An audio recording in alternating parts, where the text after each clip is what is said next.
এবার মাশরাফি বিন মুর্তজা ক্রীড়া উপদেষ্টা আসিফ মাহমুদকে কড়া জবাব দিলেন।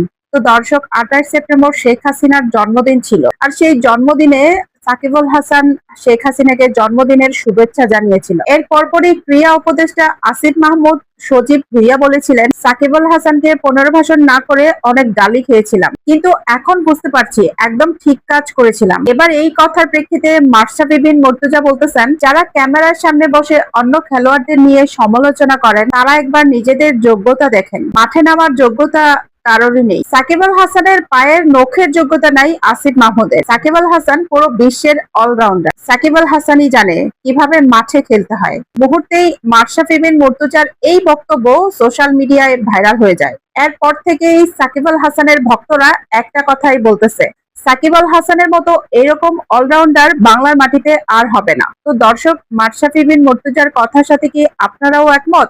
অবশ্যই কমেন্ট করে জানিয়ে যাবেন।